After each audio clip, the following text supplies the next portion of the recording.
The COVID-19 pandemic has turned many people's world upside down. While there is some semblance of returning to normal, there's still other stresses impacting people's lives.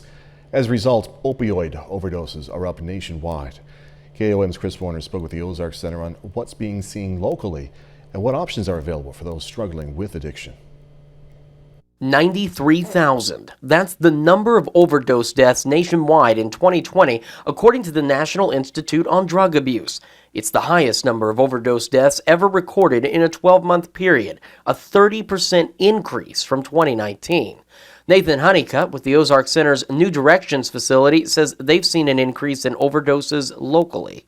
Anytime we're trying to deal with our emotions and dealing with the things that are happening, we're using substances in order to better to address that for a lot of those struggling with addictions. Honeycutt says there are several options available to those suffering from addiction to opioids to get treatment. So if they're a person that likes more of a group type setting, if a person likes more of an individual one-on-one type basis, a detox type program, a residential program, all of those services are all provided, and we are able to do that here at Ozark Center. Another issue that's hit the Joplin area is fentanyl. Clinical Director Spencer Ellis says other drugs like cocaine and methamphetamines are being laced with fentanyl, making the situation more dangerous. And so because of the uncertainty of what it is that they are going to receive, creates a lot of concern, a lot of fear. The fear of the unknown. Ellis says the opioid epidemic is impacting more than just the user. It's impacting their families. So the Ozark Center provides overdose education on how to use Narcan.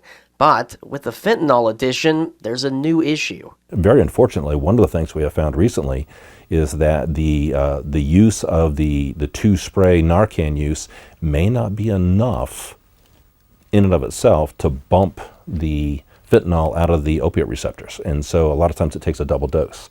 Ellis says even with that complication, getting help sooner rather than later is your best option. In Joplin, Chris Warner, KOAM News.